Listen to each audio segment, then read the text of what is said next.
নতুন করে পরীক্ষা না দিয়ে চাকরিতে পুনর্বহালের দাবিতে আজ চাকরিহারা যোগ্য শিক্ষক শিক্ষিকা অধিকার মঞ্চের ডাকে নবান্ন অভিযান রয়েছে। হাওড়া স্টেশনের সামনে সকলে জড়ো হয়ে তারপর সেখান থেকে নবান্নের দিকে মিছিল করে যাওয়ার কর্মসূচি রয়েছে তাদের। সরাসরি কথা বলে নেব, ঐশী মুখোপাধ্যায় আমাদের সঙ্গে রয়েছেন। ঐশী, যোগ্য চাকরিহারা শিক্ষক শিক্ষিকা অধিকার মঞ্চের ডাকে আজকের এই কর্মসূচি মূলত কোন কোন দাবিকে সামনে রেখে আজ তারা পথে হাঁটবে?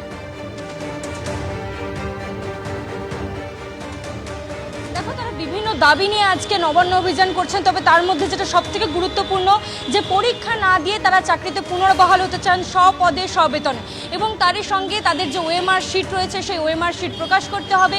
আনটেন্টেডদের একটি লিস্ট দিতে হবে, যে লিস্ট এসএসসি দ্বারা সার্টিফাইড হবে, এবং তারপরে রিপ্যানেলিংয়ের দাবি জোরালো করতে হবে সরকারকে রিভিউ পিটিশনে। এরকমই দাবিতে কিন্তু তাদের আজকে নবান্ন অভিযান। এবং নবান্ন অভিযানের আগেই তোমাকে দেখাতে বলবো সন্দীপকে সেই ছবিটা, যে ফোরশোর রোডে ব্যবস্থা কিন্তু একেবারে পাকা করা হচ্ছে। হাওড়ার থেকে যে কটি রাস্তা মূলত যে 4টি পয়েন্ট দিয়ে নবান্ন যাওয়া যায়, সেই 4টি পয়েন্ট কিন্তু আর কিছুক্ষণের মধ্যেই বন্ধ করে দেওয়া হবে। তুমি দেখতে পাচ্ছ বড় বড় গার্ডওয়াল নিয়ে আসা হয়েছে, এবং তার মাধ্যমে এই রাস্তাগুলোকে একেবারে বলা যেতে পারে বন্ধ করে দেওয়ার যে ব্যবস্থা তা কিন্তু ইতিমধ্যে শুরু হয়ে গিয়েছে। হাওড়া সিটি পুলিশের উচ্চপদস্থ আধিকারিকরা এখানে উপস্থিত রয়েছেন এবং তারা খতিয়ে দেখছেন যাতে কোনো রকমভাবেই এই 4টি পয়েন্ট খোলা না থাকে।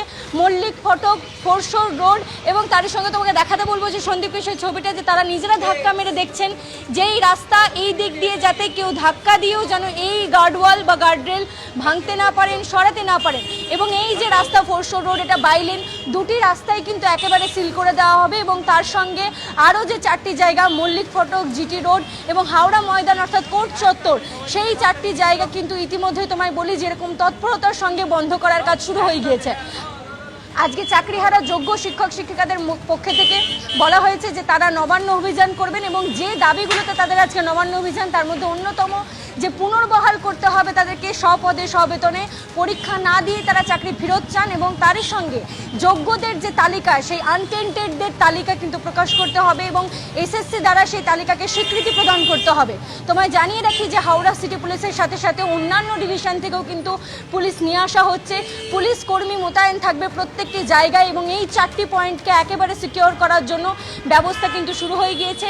আধিকারিকরা নিজেরা খতিয়ে দেখছেন সরেজমিনে যাতে কোনো রকম হোলস না থেকে যায়, এবং তারই সঙ্গে আর কিছুক্ষণ পরে এই রাস্তাগুলি বন্ধ করে দেওয়া হবে, এবং যাতে কেউ এখান থেকে নবান্নের দিকে এগিয়ে যেতে না পারেন তার জন্য কিন্তু বিশাল বাহিনী মোতায়েন করা হবে, এবং সব রকম ব্যবস্থা হাওড়া সিটি পুলিশ এবং বাকি ডিভিশনের পুলিশের পক্ষ থেকে নেওয়া হচ্ছে। অবশ্যই এই কর্মসূচির দিকে নজর থাকবে। ধন্যবাদ ঐশী।